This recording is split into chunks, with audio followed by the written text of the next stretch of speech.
last episode, Abraham proved his faith on Mount Moriah. Today, he passes the promises of God on to his son and grandson, the story of Jacob and the 12 tribes of Israel.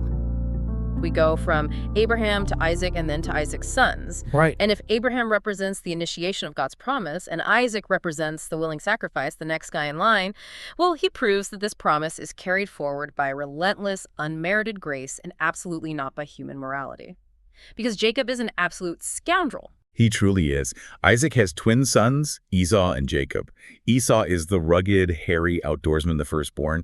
Jacob is a homebody, and the name Jacob literally means heel catcher. In ancient idioms, it meant trickster or deceiver, and he lives up to that name at every turn. Yeah, he really does. He is cunning, grasping, and entirely reliant on his own wits. He finds his brother Esau starving after a hunt and manipulates him into selling his priceless birthright for a single bowl of red lentil stew. Just taking advantage of his brother's weakness, and it gets worse. Later, when Isaac is elderly and blind, Jacob colludes with his mother, Rebekah. He puts animal skins on his arms so he'll feel hairy like Esau. He lies repeatedly to his blind father's face, and he steals the irrevocable spiritual blessing meant for the firstborn. It's a despicable act of betrayal, and he is forced to flee his home with nothing but the clothes on his back because Esau vows to murder him as soon as their father dies. So as a reader, I'm looking at Jacob and thinking, why him? Why does God insist on using a trickster, a liar, and a manipulator to father the 12 tribes of Israel? Why not pick someone with a better moral resume? It feels fundamentally unfair. It does feel unfair to our sensibilities, but it's deeply intentional on God's part. The Apostle Paul addresses this exact tension directly in Romans chapter 9. He quotes a later prophet, Malachi, where God says, "Jacob I loved, but Esau I hated." And Paul points out that God chose Jacob over Esau while they were still in the womb, before they had done anything good or bad. So it had nothing to do with their eventual behavior. Exactly. It demonstrates the theological depth of sovereign election. God's choice of Jacob was purposefully unmerited. God didn't look down the corridor of time, see that Jacob was going to be a great moral guy, and choose him based on that. God chose a scoundrel, and he did it to prove a point to us.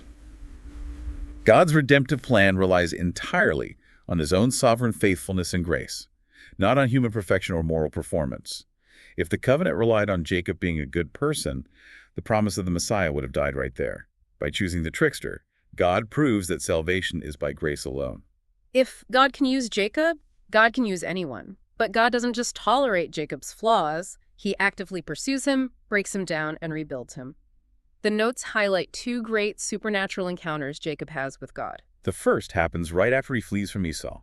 He's sleeping in the dirt, using a rock for a pillow, at a place he later names Bethel, which means house of God. In a dream, he sees a massive staircase or ladder set up on the earth, with its top reaching all the way into heaven. Okay. The angels of God are ascending and descending on it, and God himself stands at the top, reaffirming the massive Abrahamic covenant to this runaway deceiver. And what's the significance of the ladder? It represents access, a bridge between the heavenly and earthly realms. And Jesus later unlocks the meaning of this in the Gospel of John. He tells Nathanael, "You will see heaven opened and the angels of God ascending and descending on the Son of Man." Jesus identifies himself as Jacob's ladder. Jesus is the true bridge, the only access point between a holy God and fallen humanity. But the second encounter Jacob has with God is much more physical, much more visceral. Decades have passed. Jacob has lived with his uncle Laban, gotten a taste of his own medicine by being tricked into marrying the wrong woman, amassed a large family and wealth, and now he's finally returning to Canaan. But he's terrified. He is terrified because he knows Esau is coming to meet him with 400 armed men. Jacob sends his family ahead across the river Jabbok, and he is left entirely alone in the dark at a place called Peniel. And suddenly a man appears in the dark and attacks him. And they physically wrestle until the break of day. Okay, we need to pause here. A physical wrestling match with an angel. How does a human being grapple with a supernatural entity for hours? It's one of the most mysterious passages in Scripture. The prophet Hosea later confirms it was an angel, and Jacob himself realizes he is fighting God face to face. Most theologians understand this man to be the angel of the Lord, a pre-incarnate physical manifestation of Jesus Christ, often called a Christophany. Okay, wow. God takes on a human form, lowering himself to engage Jacob physically. He allows Jacob to strive with him, But God could have ended the fight in a millisecond. He could have, and eventually he does. When the divine wrestler sees that Jacob stubbornly refuses to yield his self-reliance, he simply reaches out and touches Jacob's hip socket, instantly dislocating it. With one touch, Jacob's physical strength is shattered. He can no longer fight. He can only cling. So if he just hangs on. Yes, and Jacob clings to the angel and cries out, "I will not let you go unless you bless me." He's desperate. Yes. And the angel asks him a devastating question. He asks, "What is your name?" Now, remember the last time Jacob was asked his name by his blind father Isaac, he lied and said, "I am Esau." But here, pinned by God, he is forced to confess his true nature. He says, "Jacob, deceiver, trickster, manipulator." He finally owns who he is. And the moment he confesses, God renames him. "Your name shall no longer be called Jacob, but Israel, for you have striven with God and with man and have prevailed." Israel means prince with God, or God prevails. That's a massive shift. Jacob is broken, blessed, and given an entirely new identity. He walks with a severe physical limp for the rest of his life as a constant reminder that his power comes from dependence on God, not his own cleverness. That is just unparalleled storytelling. It's raw, human, and deeply theological. Which brings us to the final major narrative arc in the book of Genesis.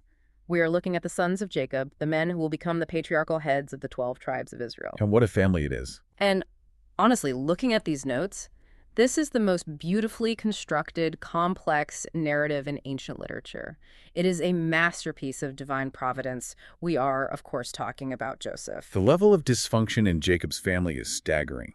Jacob repeats the exact same catastrophic parenting mistake his father Isaac made. He plays favorites. He overtly favors Joseph, the firstborn son of his beloved deceased wife Rachel, over the 10 older half-brothers. Never a good idea. No.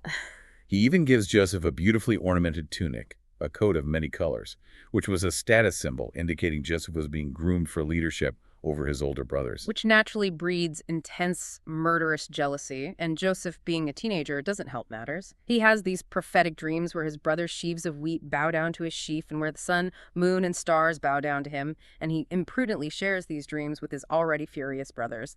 It is a recipe for disaster. The brothers are consumed with hatred. One day when Joseph is sent to check on them in the fields, they plot to murder him. Reuben intervenes to save his life, but they strip Joseph of his royal robe, throw him into a dry, dark pit, and ultimately sell him to passing Midianite traders for 20 pieces of silver. And then they cover it up. Yes, they take his beautiful coat, shred it, dip it in goat's blood, and hand it to their father Jacob, letting him conclude that a wild animal devoured his favorite son.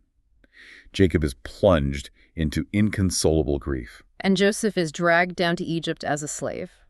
The legacy of Joseph plays out in the jealousy of his sons. We'll have the conclusion to the story of Joseph and wrap up the series on Genesis on the next episode of the Story Behind Scripture, Books of the Bible series.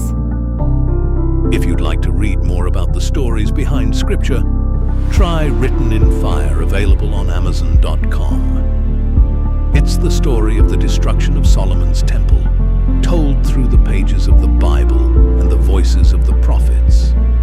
The fire that destroyed the city and the temple did not end in ashes, but in a Messiah.